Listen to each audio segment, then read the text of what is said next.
in which you'd say, I would give my life not only for my rights or my liberty and freedom. Where's the line where I say, I will give my life for my neighbor's liberty and freedom? Where's that line? Where is it that we, like it says in the Declaration, and that they would have that they give their lives, their fortunes, and their sacred honor, with a firm reliance on the protection of divine providence. We pledge to each other our lives, our fortunes, our sacred honor. Where are those kind of people?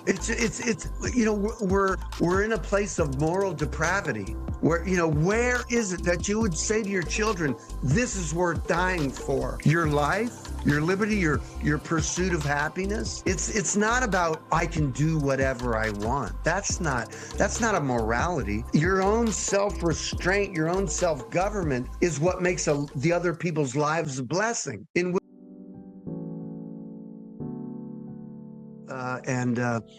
It's pretty crazy. You've never seen this level of crazy in general about a lot of stuff. So that's, you watch that, but I always come back around all the time. And whether we're talking about Puerto Vallarta or whether we're talking about anything going on in America or anything going overseas with respect to Israel or all that, what is going on is a banking collapse. And this is the way they're facilitating the banking collapse so that they can point at anything or everything except for central bankers and how they're fucking everybody. So that we don't ever have that conversation. We'll talk about Israel, whether, pro or against that. We'll have wars because they're financially good business deals for central bankers and such. So we're going to talk about all that crap except for how the dollar is shitting the bed. And that's what's really occurring. And all this stuff is designed to distract you from, we should be hanging central bankers. For sure. And nobody knows who they are. We know the Federal Reserve, but who's controlling the Federal Reserve?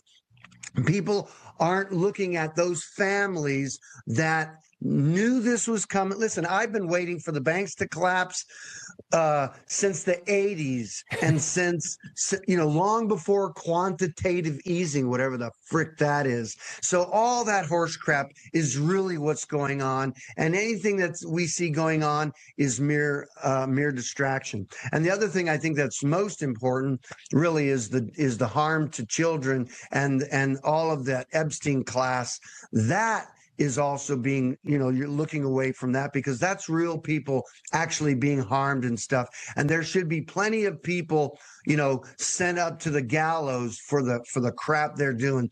And so whatever. So what, I'm not a big union government guy. There's no salvation for the level of gangrene going on in DC. None. There's no saving it. I knew when they, Trump the first time, a president doesn't have the authority to make the kind of corrections.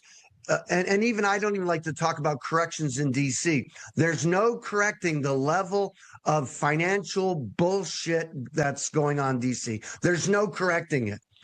No one who, even now, whoever's going to be the next running for, they're not going to correct crap. Nothing. Zero. Nada. Stop helping the central government. The best America can do is to secure your own state. And that's the end of that matter because there's nothing more than that.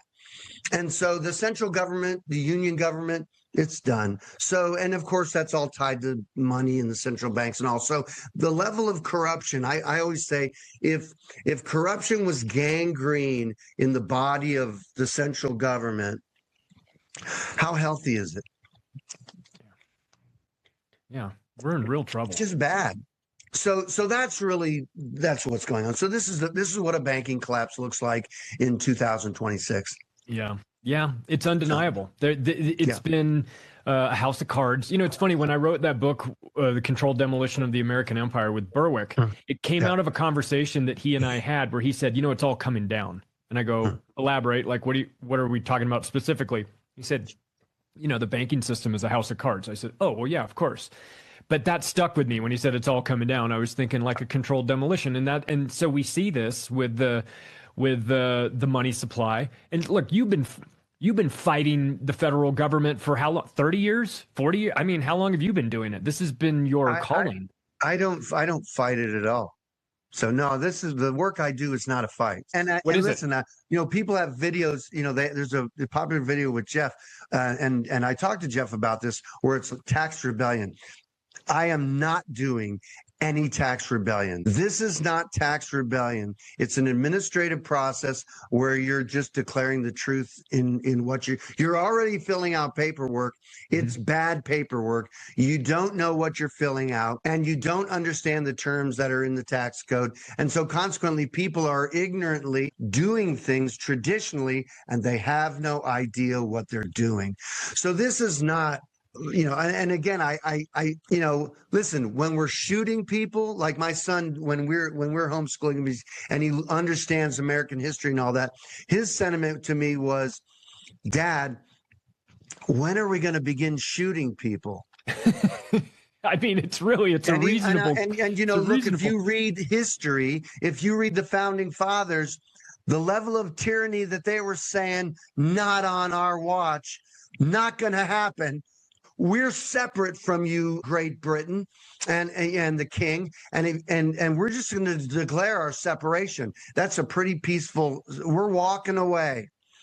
You try to interrupt that, we'll see you in the village green. We're way beyond the level of tyranny they were experiencing, and so this Americans are extremely comfortable.